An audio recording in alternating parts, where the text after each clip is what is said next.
மாண்புமிகு அமைச்சர் அவர்கள் பதில் சொல்லுங்க. தமிழ்நாட்டில் கோல்டிப் இருமல் மருந்தை தடை செய்ய வேண்டியதன் அவசியம் குறித்து இந்த மன்றத்தில் 23 மன்ற உறுப்பினர்கள் அரசின் கவனத்தை ஈர்த்திருக்கிறார்கள்.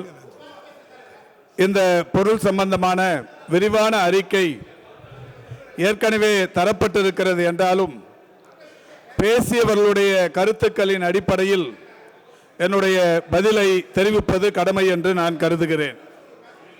கோல்டிப் சிரப் மருந்து என்பது கடந்த அக்டோபர் மாதம் 1ஆம் தேதி அன்று பிற்பகல் சுமார் 3:30 மணி அளவில் மத்திய பிரதேச மாநில மருந்து கட்டுப்பாடு துறையிடமிருந்து தமிழ்நாடு மருந்து கட்டுப்பாடு துறைக்கு ஒரு இமெயில் கடிதம் ஒன்று வந்தது. இதை ரொம்ப கவனிக்க வேண்டிய விஷயங்க. மத்திய பிரதேசத்தில் ஏற்பட்டிருக்கிற பாதிப்புக்கு அங்கிருந்து எந்த அமைச்சரும் எல்லாரும் கொஞ்சம் அமைதியாக இதை கவனிக்க. எதிர்க்கட்சியின் துணைத் தலைவர் கொஞ்சம் கூடுதலாக இதை கவனிக்கணும். மத்திய பிரதேசத்து மாநிலத்தின் அந்த துணை முதல்வர் அமைச்சர்கள் பற்றியெல்லாம் பெருமையோடு எடுத்து சொன்னார். அவர் சொல்லும்போது சொன்ன செய்தியை இப்போ இங்கே கவனிக்கணும். என்னென்னா, மத்திய பிரதேசத்தில் இந்த மாதிரியான பாதிப்பு ஏற்பட்டிருக்குன்னு சொல்கிறதுக்கு அங்கிருந்து யாரும் இங்கே இருக்கிற ட்ரக் கண்ட்ரோலருக்கோ இல்லை ஹெல்த் செக்ரட்டரிக்கோ இல்லை சம்மந்தப்பட்ட துறை அலுவலர்களுக்கோ ஃபோன் பண்ணல, நேரடியாக சொல்லலை. ஒரு இமெயிலில் 1ஆம் தேதி 3:30 மணிக்கு அங்கிருந்து ஒரு கடிதம் வரப்படுகிறது. என்ன கடிதம்னா, 4/9/2025 அன்னைக்கு மத்திய பிரதேச மாநிலம் சிந்த்வாரா மாவட்டத்தில் ஒரு குழந்தை ஒன்று இந்த மருந்து கோல்ட்ரிப் மருந்து சாப்பிட்டு இறந்துருச்சு. அதில் இந்த பேராசிட்டமால், பீனைல் பிரைன் ஐக்ளோரைட், குளோரிபெனிமரேன், மெலேட் சிரப் மாதிரியான இந்த சிறப்புகள் குறித்து அந்த அறிக்கையில் சொல்லப்பட்டிருந்தது. உடனடியாக அறிக்கை வந்தது 3:30 மணிக்கு. நம்முடைய மக்கள் நல்வாழ்வுத்துறையின் இந்த ட்ரக் டிபார்ட்மெண்ட் என்ன பண்ணுதுன்னா, 4 மணிக்கே சரியாக ஒரு அரை மணி நேரத்தில் துணை மருந்து கட்டுப்பாடு இயக்குனர் உத்தரவில் முதுநிலை மருந்து ஆய்வாளர் சீனியர் ட்ரக் இன்ஸ்பெக்டர் தலைமையில் அந்த ஸ்ரீசன் பார்மசியூட்டிக்கல் நிறுவனத்தை ஆய்வு பண்ணுறாங்க. ஆய்வு பண்ணி என்ன பண்ணுறாங்கன்னா, 1/10/2025 அன்னைக்கே தமிழ்நாடு முழுவதிலும், இதை ரொம்ப கவனிக்கணும், அதாவது இங்கிருந்து கடிதம் வந்த உடனே சீனியர் ட்ரக் இன்ஸ்பெக்டர் சம்பந்தப்பட்ட நிறுவனத்தை ஆய்வு செய்யறதுக்கு போகிறாரு. போகிறப்பவே உடனடியாக தமிழ்நாடு முழுவதும், இது அரசாங்கம் இந்த மருந்து வாங்கிறது இல்லை, அந்த நிறுவனத்திடமிருந்து டிஎன்எம்எஸ்சி என்று சொல்லப்படுகிற அரசு நிர்வாகம் இந்த மருந்துகளை கொள்முதல் செய்வதில்லை. தனியார் யாரும் வாங்கி மருந்து கடையில் இந்த மருந்தை விற்கக்கூடாதுங்கிற நோக்கத்தில் உடனடியாக தகவல் வந்த அன்னிக்கே தமிழ்நாடு முழுவதும் இந்த சந்தேகத்திற்குரிய அந்த கோல்ட்ரிப் சிரப் யாரெல்லாம் வாங்கியிருக்கீங்களோ அதை விற்பனை செய்யக்கூடாதுன்னு சொல்லி மாநில அரசு, நம்முடைய தமிழ்நாடு அரசு உடனடியாக சேல்ஸை பேன் பண்ணுறாங்க, அந்த மருந்தை தடை பண்ணுறாங்க.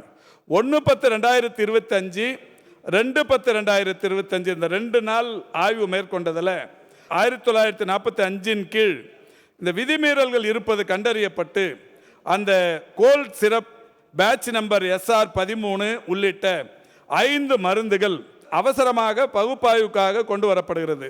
சென்னைக்கு கொண்டு வரப்பட்டு ஆய்வு மேற்கொண்டதில் அதில் இந்த டையத்திலின் கிளைகான் என்கின்ற ஒரு உயிர்கொல்லி நச்சு வேதிப்பொருள் 48.6% இருப்பது கண்டறியப்படுகிறது.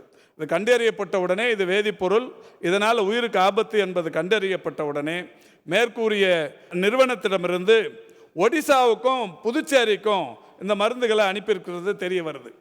இந்த புதுச்சேரி, ஒடிசா இந்த மருந்தை உட்கொள்ள தொடங்கி இருந்தாங்கன்னா அங்கேயே இந்த குழந்தைங்களுக்கு உயிர் பாதிப்பு ஏற்பட்டிருக்குங்கிற அந்த கவலையில் இதெல்லாம் யார் பண்ணணும்? ஒன்றிய அரசாங்கத்தின் மருந்து கட்டுப்பாட்டுத்துறை பண்ணணும். ஆனாலும் நம்முடைய மாநில அரசின் மருந்து கட்டுப்பாட்டுத்துறை உடனடியாக ஒடிசா, புதுச்சேரி மாநிலங்களுக்கு கோல்ட்ரிப் மருந்து தகவல் அவங்களுக்கு உடனடியாக சொல்லி இது நீங்கள் பயன்படுத்தாதீங்கன்னு சொல்லி தகவல் அனுப்புகிறோம். இந்த சர்ச்சைக்குரிய மருந்தை பற்றிய விவரங்கள் எல்லா மருந்து ஆய்வாளர்களுக்கும் தெரிவிக்கப்பட்டு 2/10/2025 அன்றைக்கு கோல்ட்ரிப் சிரப் முடக்கம் செய்யப்பட்டது. முடக்கம் செய்யப்பட்டது மட்டுமல்ல, அந்த ஸ்ரீசன் பார்மசியூட்டிக்கல் தயாரிக்கிற எல்லா மருந்தும் ஏறத்தாழ 126 மருந்தை அந்த கம்பெனி தயார் பண்ணுறாங்க. எல்லா மருந்துமே அன்னைக்கு முடக்கம் செய்யப்படுகிறது. மருந்து ஆய்வாளர்கள் குழு மேற்கொண்ட தொடர் ஆய்வில் 1/10, 2/10 ஆகிய இந்த 2 நாட்களில் இந்த விதிமீறல்கள் இருக்கிறது என்பதாலும் இந்த மருந்தில் டைஎத்திலின் கிளைகால் என்ற நச்சு வேதிப்பொருள் கண்டறியப்பட்டதாலும் 3ஆம் தேதியே 1-2 இந்த விரிவான ஆய்வு 3/10/2025 அன்று ஸ்ரீசன் பார்மசூட்டிக்கல் நிறுவனத்திற்கு பொது நலன் கருதி மருந்து உற்பத்தியை உடனடியாக நிறுத்த ஸ்டாப் புரொடக்ஷன் ஆர்டர் பிறப்பிக்கப்பட்டு அந்நிறுவனம் அதிகாரிகளால் மூடப்படுகிறது. 1ஆம் தேதி தகவல் வருது. தகவல் வந்த உடனே இந்தியா முழுக்க யார் இந்த மருந்து வாங்கினாங்களோ அவங்களுக்கெல்லாம் தகவல் அனுப்பப்பட்டு இந்த மருந்து பயன்படுத்தப்பட வேணான்னு சொல்லுது. தமிழ்நாட்டில் இருக்கிற எந்த மருந்து கடையிலையும் இந்த மருந்து விற்கக்கூடாதுன்னு தடை விதிக்கப்படுது. இதை தாண்டி 2 நாட்களில் நடைபெற்ற இத்தனை சம்பவங்கள். இது 3ஆம் தேதியே அந்த ப்ரொடக்ஷன் ஆர்டரை உடனடியாக ஸ்டாப் ப்ரொடக்ஷன் ஆர்டர் கொடுத்து கம்பெனியை மூடுறோம். மேலும் தொடர் நடவடிக்கையாக இந்த ஸ்ரீசன் பார்மசூட்டிக்கல் நிறுவனத்தின் மருந்து உரிமங்கள் முழுமையாக ஏன் ரத்து செய்யப்படக்கூடாது, கேன்சலேஷன் ஆர்டர், அது மாதிரி ஒரு அவங்களுக்கு குறிப்பானை நோட்டீஸ் ஒன்று அனுப்புகிறோம். உடனடியாக மூடிட முடியாது, கோர்ட்டுக்கு போயிடுவாங்க. அதனால் ஒரு கேன்சலேஷன் ஆர்டர் ஒன்று, ஒரு குறிப்பானை அனுப்புகிறோம். குறிப்பானை அனுப்பி இந்த இடையில 4ஆம் தேதி 1, 2, 3 ஆச்சு. 4ஆம் தேதி மத்திய பிரதேசத்திலிருந்து 25 நாட்களுக்கு பிறகுதான் 4ஆம் தேதி இறக்குது குழந்தை. 4/9/2025 ஒரு குழந்தை இறக்கிறது. மத்திய பிரதேசத்திலிருந்து நமக்கு தகவல் வந்தது 1/10/2025. ஒரு 25 நாள் கழித்து நமக்கு தகவல் அனுப்புகிறாங்க. ஒரு மாநிலத்திற்கு ஒரு மருந்து கொள்முதல் செய்யப்படுகிற போது அங்கே இருக்கிற ட்ரக் கண்ட்ரோலர் அந்த மருந்தை ஆய்வு செய்ய வேண்டும். இந்த மாநிலத்தில் இந்த மருந்தை நாம் பயன்படுத்தவிருக்கிறோமே, இது இந்த பயன்படுத்தினா என்ன பாதிப்பு ஏற்படுங்கிறத அங்கே இருக்கிற ட்ரக் கண்ட்ரோலர் ஆய்வு பண்ணணும். ஒன்றிய அரசாங்கத்தின் ட்ரக் கண்ட்ரோலரும் ஆய்வு பண்ணணும். அந்த மாதிரி ஆய்வே பண்ணாமல் இந்த மருந்து விற்பனையை அவங்க ஊக்குவித்த காரணத்தினால் 4ஆம் தேதி 4/9 இறந்த குழந்தைக்கு இவர்கள் அந்த மருந்து நல்ல மருந்துன்னு சர்டிஃபிகேட் தராங்க. இந்த மருந்தால் பாதிக்கப்பட்டது ஒரு குழந்தை இறந்திருக்கிறது. தனியார் மருத்துவர் ஒருவர் பரிந்துரை செய்திருக்கிறார். அந்த தனியார் மருந்து கடையிலிருந்து இந்த மருந்து வாங்கப்பட்டிருக்கிறது. ஒரு குழந்தை இறந்திருக்கிறது. இந்த குழந்தை இறந்திருக்கிற நிலையில் அந்த 4/9/2025 அன்னைக்கு அங்கே இருக்கிற ட்ரக் கண்ட்ரோலர், மத்திய பிரதேசத்தில் ட்ரக் கண்ட்ரோலர் என்ன சொல்கிறாருன்னா, அங்கே இருக்கிற அமைச்சர் என்ன சொல்கிறாருன்னா, இந்த மருந்து நல்ல மருந்துன்றார். நல்ல மருந்துன்னு விட்டுட்டதால 1ஆம் தேதி அதுக்குள்ளே 25, நேற்றுக்கு வரைக்கும் அருள் சொன்னது மாதிரி 25 குழந்தைங்க இறந்திருக்கு. இவ்வாறு தகவல் பெறப்பட்ட 48 மணி நேரத்திலே அரசு துரித கதியில் செயல்பட்டதன் விளைவு இன்னைக்கு ஒட்டுமொத்தமாக அந்த 126 மருந்துகளும் இன்றைக்கு தடை செய்யப்பட்டது. நிறுவனமும் மூடப்பட்டது. இந்த வகையில் 3/10/2025 அன்று, அதாவது drug controller general of India மற்றும் deputy drug controller south zone Chennai அவர்களுக்கும் விரிவான அறிக்கைகளை இது சம்பந்தமாக அனுப்பியிருக்கிறோம். 3/10/2025 அன்றே மருந்து குறித்த எச்சரிக்கையும் பொதுமக்களுக்கு விடுக்கப்பட்டிருக்கிறது.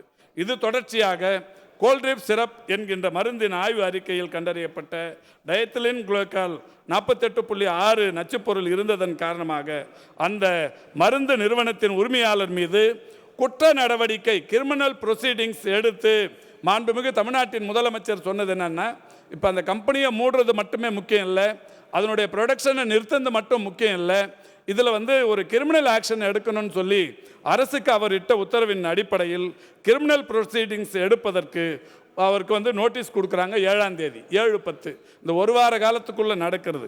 7/10 அன்னைக்கு மருந்து ஆய்வாளர் மூலம் அந்நிறுவனத்தின் வெளிப்புறமும் உரிமையாளர் வீட்டிலும் இந்த நோட்டீஸ் ஒட்டப்படுகிறது. மொத்த மற்றும் சில்லறை வணிகர்களிடமிருந்து கோல்ட்ரிப் சிறப்பின் மொத்த இருப்பும் 8/10/2025 அன்று பறிமுதல் செய்யப்படுகிறது. அந்த கம்பெனியில் மட்டும் இல்லை, தமிழ்நாடு முழுக்க இருந்த மருந்து கடையிலையும் யாரெல்லாம் இந்த மருந்தை வாங்கியிருக்கிறாங்களோ அவங்க கையிலிருந்து இந்த மருந்தை பறிமுதல் பண்ணுறோம். 1ஆம் தேதியிலிருந்து 8ஆம் தேதிக்குள்ளே இவ்வளோ வேலை நடந்திருக்கு. மேலும் அந்த நிறுவனத்தின் உரிமையாளர் மீது குற்றவியல் நடவடிக்கை மேற்கொள்ள C2 சுங்குவார் சத்திரம் காவல் நிலையத்தில் மருந்து கட்டுப்பாடு துறை மூலம் புகார் கொடுக்கப்படுகிறது. 8ஆம் தேதி தமிழ்நாடு காவல்துறையின் உதவியுடன் மத்திய பிரதேச சிறப்பு புலனாய்வு பிரிவு 9ஆம் தேதி வராங்க. அந்த ஸ்பெஷல் இன்வெஸ்டிகேஷன் டீம் 9ஆம் தேதி மத்திய பிரதேசத்திலிருந்து வராங்க. வந்து சென்னை காவல்துறையினரின் உதவியோடு சென்னை அசோக் நகர் பகுதியில் இருந்த நிறுவனத்தின் உரிமையாளர் திரு ரங்கநாதன் என்பவரை கைது செய்கிறார்கள். மேலும் அந்த நிறுவனத்தை பொறுத்தவரை இங்கே மன்ற உறுப்பினர்கள் சொன்னதைப் போல 2021, 2023 ஆகிய ஆண்டுகளில் ஆய்வு மேற்கொள்ளப்பட்டு அந்த நிறுவனம் சிறு சிறு குற்றங்களுக்காக பலமுறை தண்டிக்கப்பட்டிருக்கிறது. இங்கே பெருமதிப்பிற்குரிய உதயகுமார் பேசும்போது சொன்னார், இந்த கம்பெனி வந்ததே 2011 அக்டோபரில் 27ஆம் தேதி அதிமுக ஆட்சி காலத்தில் தான் அந்த கம்பெனிக்கு உரிமமே வழங்கப்பட்டிருக்கிறது. உங்கள் ஆட்சி காலத்தில் வழங்கப்பட்ட உரிமம் அதாவது இதை நான் அரசியலாக்க விரும்பலை. என்னன்னா இங்கே பேசும்போது நிறைய சொன்னாங்க, 397 மருந்து நிறுவனங்கள் தமிழ்நாட்டில் இருக்கிறது. 397 மருந்து உற்பத்தி நிறுவனங்களிடமிருந்து ஆண்டொன்றுக்கு ஏற்றுமதி ஆகிற அந்த தொகை 12,000 கோடியிலிருந்து 15,000 கோடி ரூபாய் வரைக்கும் தமிழ்நாட்டிலிருந்து மருந்து ஏற்றுமதி செய்யப்படுகிறது. மரியாதைக்குரிய பாலாஜி சொன்னது மாதிரி ஏற்கனவே கடந்த ஆட்சி காலத்தில் நடைபெற்ற ஒரு நிகழ்வின் போதும் கூட இது தமிழ்நாட்டின் மருந்து உற்பத்தியில் ஒட்டுமொத்தமாக வானதி சீனிவாசன் சொன்னது மாதிரி இந்தியாவிலிருந்து தயாராகிற இந்த மருந்து உற்பத்திகளினால் இந்தியாவுக்கு எதுவும் கலங்கம் வந்துடக்கூடாது, கெட்ட பேர் வந்துடக்கூடாது. இதில் 20% ஏற்றுமதியை 20% அந்த மருந்தின் உபயோகத்தை இந்தியா தந்து கொண்டிருக்கிறது. அதில் தமிழ்நாடு மட்டுமே 397 நிறுவனங்களின் வாயிலாக 12,000 ஒரு 15,000 கோடி ரூபாய் அளவுக்கான ஏற்றுமதியை தமிழகத்தில் செய்து கொண்டிருக்கிறது. இதில் பெரிய அளவிலான அரசியல் செய்து இது இந்தியாவின் அந்த நன்மதிப்புக்கு எந்த இடத்துலையும் குந்தகம் வந்துடக்கூடாதுங்கிறதுல எல்லாரும் அக்கறையாக இருந்து நிற்கிறாங்க. ஆனால் ஏதோ உதயகுமார் இது தமிழ்நாட்டில் இதில் சரியான நடவடிக்கை எடுக்காதது மாதிரி மத்திய பிரதேச மாநில முதல்வர் அல்லது அங்கே இருக்கிற அமைச்சர்கள் தமிழ்நாட்டை குறை சொல்லிட்டாங்கிறத இங்கே பெருசாக சொல்கிறாங்க. நாம் எந்த மாநிலத்தையும் குறை சொல்லி யாரையும் இது செய்யலை, நீ அதை செய்யலை, இது செய்யலைங்கிறத சுட்டி காட்டுறதை காட்டிலும் இது தேசிய ஒருமைப்பாடு, இந்த இந்தியாவின் பொருளாதாரம், இந்த மாதிரியான நிறைய விஷயங்கள் இதில் சம்பந்தப்பட்டதால் இன்றைக்கி மிக அமைதியாக இன்றைக்கு நடவடிக்கை எடுத்து சம்பந்தப்பட்ட நிறுவனத்தை மூடினது மட்டும் இல்லை, இன்றைக்கி பர்மனண்ட்டாகவே அதை க்ளோஷர் ஆர்டர் கொடுத்து கம்ப்ளீட்டாக மூடி இருக்கு. இப்போ இங்கே பேசின மரியாதைக்குரிய மன்ற உறுப்பினர்கள் ஒரு சில கருத்துக்களை எடுத்து சொல்லியிருக்கிறார்கள். குறிப்பாக நம்முடைய வேல்முருகன் கடலூரில் சிப்காட்டில் அனுமதி இல்லாமல் இந்த கெமிக்கல் நிறுவனங்கள் தயாரிக்கப்படுகிறதுன்னு சொன்னார். நிச்சயமாக மாசு கட்டுப்பாட்டுத்துறை அமைச்சரோடும் பேசி அந்த துறை அலுவலர்கள் நம்ம மக்கள் நல்வாழ்வுத்துறை அலுவலர்களையும் அனுப்பி கடலூரில் இருக்கிற எந்த ரசாயனம் பொருள் உற்பத்தி செய்கிற அந்த நிறுவனங்களாக இருந்தாலும் அது லைசன்ஸ் இல்லாமல் இயங்குதுன்னாரு.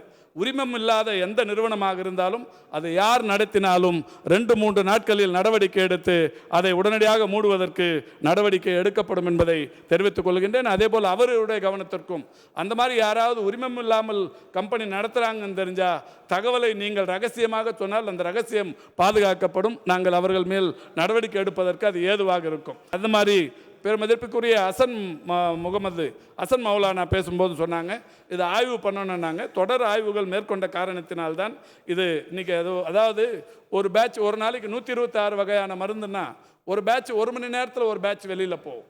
அந்த மாதிரி இப்போ 397 நிறுவனங்கள்லையும் ஆயிரக்கணக்கான லட்சக்கணக்கான பேட்ச் மருந்து ஒரு மாதத்துக்கு தயாராகி போயினே இருக்கும். அதில் இப்போ இருக்கிற ட்ரக் இன்ஸ்பெக்டர்ஸ் இங்கே பேசும்போது கூட சொன்னாங்க காலி பணியிடங்கள் இருக்குன்னாங்க. ஆனால் காலி பணியிடங்கள் கொஞ்சம் கூட இருக்கவே கூடாதுங்கிறதுல மாண்புமிகு முதல்வர் அவர்கள் உறுதியாக இருக்கிறதோட விளைவு மக்கள் நல்வாழ்வுத்துறையில் தொடர்ந்து காலி பணியிடங்கள் நிரப்பும் பணிகள் நடைபெற்று கொண்டிருக்கிறது. இந்த மருந்து கட்டுப்பாட்டு துறைக்கு என்று இருப்பது 2 துணை இயக்குநர்கள், 2 பேருமே பணியில் இருக்கிறாங்க. உதவி இயக்குநர்கள் 26 பேர், அதில் 24 பேர் பணியில் இருக்கிறாங்க. முதுநிலை மருந்து ஆய்வாளர்கள் 14 பேர் இருக்கணும், 14 பேர் டியூட்டியில் இருக்கிறாங்க. மருந்து ஆய்வாளர்கள் 146 பேர் இருக்கணும், 137 பேர் இருக்கிறாங்க. 9 பேர் சமீபத்தில் ரிட்டையர்ட் ஆகியிருக்காங்க, அவங்களுக்கு பதிலாக உடனடியாக போடப்படும். இந்த மாதிரி ஒட்டுமொத்த மருந்து அந்த பணியிடங்களை பொறுத்தவரை அந்த துறையில் 191 178 பணியிடங்கள் இருந்து கொண்டிருக்கிறது. அந்த 1-2ங்கிறது ரிட்டையர்ட் ஆகிறது, அந்த மாதிரியாக இருக்கிறதெல்லாம் உடனுக்குடன் அது செய்யப்படவிருக்கிறது. அப்புறம் ஈஸ்வரன் பேசும்போது சொன்னார், இதுக்கான அந்த மருந்து ரசாயனங்களை அது ஒட்டுமொத்தமாக பெரிய டின்னில் வாங்குறது லூசா வாங்குறதால ஏதாவது பாதிப்பு ஏற்பட்டிருக்குன்னு சொன்னார். அதையும் கருத்தில் கொண்டு இன்றைக்கு இந்த துறையின் சார்பில் மருந்து கட்டுப்பாட்டுத்துறை மேற்கொண்டு வருகிற நடவடிக்கைகளின் தொடர்ச்சியாக ஸ்ரீசன் பார்மசிட்டிக்கல் என்ற நிறுவனத்தில் இந்த புரோபிலின் கிளைக்கால் என்ற மூலப்பொருளை விற்பனை செய்த விற்பனையாளர்கள் மீதும் இப்பொழுது ஆய்வு செய்து கொண்டிருக்கிறோம். அவர்கள் மீதும் நடவடிக்கை எடுக்கப்படும். எப்படி நீ லூஸாக கொடுத்த அப்படிங்கிறதுல அவங்க மேலேயும் இப்போ நடவடிக்கை எடுப்பதற்கு இந்த முயற்சி மேற்கொள்ளப்பட்டு வருகிறது. எனவே இந்த வகையில் தொடர்ந்து மாண்புமிகு தமிழ்நாட்டின் முதலமைச்சருடைய வழிகாட்டுதலோடு இந்த துறை அவசியமாக இந்த பணிகளை எல்லாம் மேற்கொண்டதன் விளைவுதான் இன்றைக்கு உயிரிழப்புகள் என்பது ஒடிசாவிலோ புதுச்சேரியிலோ நம்முடைய தமிழ்நாட்டிலோ வேற எங்கும் இந்த மருந்து விற்பதற்கு தடை விதித்து இதற்கான அவசியத்தை அவர்களுக்கு வலியுறுத்தி இப்பொழுது இந்த அளவுக்கான நடவடிக்கைகள் எடுக்கப்பட்டிருக்கிறது. மத்திய பிரதேசத்தை பொறுத்தவரை அவர்கள் சரியாக இந்த மருந்து எந்த மருந்து அவர்கள் மாநிலத்துக்கு வருகிறதோ அந்த மருந்தின் தன்மையை அங்கே இருக்கிற ட்ரக் கண்ட்ரோலர் சரியாக ஆய்வு செய்திருந்தால் இது தொடக்கத்திலே நிறுத்தியிருக்கலாம். 25 நாளுக்கு முன்னாடி ஒரு குழந்தை இறக்குது, 25 நாள் கழிச்சும் இந்த மருந்து தொடர்ந்து விற்பனை செய்யப்படுது. இந்த 25 நாள் கேப்பில் அங்கே இருக்கிற அமைச்சரும் அதிகாரிகளும் இந்த மருந்து நல்ல மருந்துன்னு சொல்கிறாங்க. இதுக்கு பதில் சொல்ல வேண்டியது அவங்களுக்கு வக்காலத்தான் நம்முடைய மன்ற உறுப்பினர் ஒருவர் இங்கே பேசுவது என்பது வருத்தமாக இருக்கிறது. அரசு இன்றைக்கு மக்கள் நலனில் எந்த அளவுக்கு அக்கறை கொண்டிருக்கிறது என்பதை நான் சொன்ன இந்த விஷயங்களின் மூலம் நீங்கள் தெரிந்து கொள்ளலாம். அதேபோல் இந்த ஆய்வுகள் என்பது இங்கே நிறைய உறுப்பினர்கள் இங்கே பேசிய மன்ற உறுப்பினர்கள்லாம் சொன்னாங்க. இதில் பெருமதிப்பிற்குரிய அருள்மணி ஆய்வு நடவடிக்கை செய்ய வேண்டும் என்று சொல்லியிருக்கிறார். தொடர்ந்து செய்யப்பட்டு கொண்டிருக்கிறது, செய்யப்படவும். இந்த 397 நிறுவனங்களில் இப்போ இந்த 2-3 நாட்களில் மட்டும் 50க்கும் மேற்பட்ட நிறுவனங்களில் தொடர் ஆய்வு மேற்கொள்ளப்பட்டிருக்கிறது. உதயகுமார் சார் சொன்னார், ஒரு இன்சிடென்ட் நடந்ததுக்கு அப்புறம் ஆய்வு பண்ணால் போதுமான தொடர்ந்து ஆய்வு பண்ணுவாங்க. நான் ஏற்கனவே சொன்னது மாதிரி ஒரு நிறுவனத்தில் 100க்கும் மேற்பட்ட மருந்துகள் பேட்சாக தயார் பண்ணுவாங்க. 24 மணி நேரமும் ட்ரக் இன்ஸ்பெக்டர் போய் முழு நேரமும் ஒரு கம்பெனியில் உட்காந்துருக்க முடியாது. 397 கம்பெனினா இப்போ நம்ம கையில் இருக்கிற ட்ரக் இன்ஸ்பெக்டர்ஸ் 146 பேர் தமிழ்நாடு முழுக்க. அதுதான் ஒப்பளிக்கப்பட்ட மொத்த இடங்களே. சாங்ஷன் ஸ்ட்ரென்த்தே மொத்தம் 146 தான். அது 146ல் 137 பேர் டியூட்டியில் இருக்கிறாங்க. இவங்க போய் ஒரு கம்பெனியில் போய் காலையிலேருந்து சாயந்தரம் வரைக்கும் அவங்க தயாரிக்கிற 150 மருந்தையும் ஒவ்வொரு பேட்சாகவுமே பார்த்துட்டு இருக்க முடியாது. என்றாலும் சிறப்பு கவனம் எடுத்து இதை தொடர்ந்து ஆய்வு மேற்கொண்டு வருகிறார்கள். இங்கே பேசும்போது இன்னொன்று சொன்னாங்க, ஒன்றிய அரசு 3 வருடத்திற்கு ஒரு முறை ஒன்றிய அரசிலிருந்தும் இந்த ட்ரக்ஸை இன்ஸ்பெக்ட் பண்ணணுன்னாங்க. தொடர் ஆய்வு அவங்களும் மேற்கொள்ள இந்த கடந்த ஒரு 6 ஆண்டுகளாக ஒன்றிய அரசும் இதில் தொடர் ஆய்வு மேற்கொள்ளாதது என்பது ஒரு வருத்தத்திற்குரிய விஷயம். அந்த வகையில் நம்ம துறையின் செயலாளர் ஒன்றிய அரசின் செயலாளர் கவனத்திற்கும் இதை கொண்டு சென்றிருக்கிறார்கள். அது மாதிரி வானதி சீனிவாசன் ஏற்றுமதி குறித்து சொன்னார்கள். ஏற்றுமதிங்கிறது ஒரு முக்கியமான விஷயமா இருந்தாலும் அதில் பாதிப்பு என்கின்ற வருகிற போது அந்த பாதிப்பை தவிர்ப்பது என்பது ஒன்றிய அரசாக இருந்தாலும் சரி, மாநில அரசாக இருந்தாலும் சரி, அதில் உரிய முக்கியத்துவம் தர வேண்டும் என்கின்ற வகையில் இந்த நடவடிக்கைகள் எடுக்கப்பட்டு வருகிறது என்பதை இங்கே பேசிய அனைத்து மன்ற உறுப்பினர்களின் கவனத்திற்கும் தெரிவித்து, நிச்சயம் இந்த 397 நிறுவனங்களும் இன்றைக்கு இந்த ஒரு நிறுவனம் போக ஒன்று மூடப்பட்டிருக்கிறது. 396 நிறுவனங்களும் தொடர் ஆய்வுகள் மேற்கொள்ளப்படும் என்பதில் எந்த மாற்று கருத்தும் இல்லை. என்றாலும் இதை நம்முடைய பொதுமக்களும் இந்த மாதிரியான ஒரு விளம்பரப்படுத்தப்படாத மருந்துகளை உட்கொள்வது, மருத்துவர்களுடைய ஆலோசனைகள் இல்லாமல் கிடைக்கிற மருந்துகளை வாங்கி உட்கொள்வது என்பது அதில் கூடுதல் கவனம் செலுத்த வேண்டாம் என்பதையும் இந்த நேரத்தில் தெரிவித்து விடைபெறுகிறேன். வண்ணன்.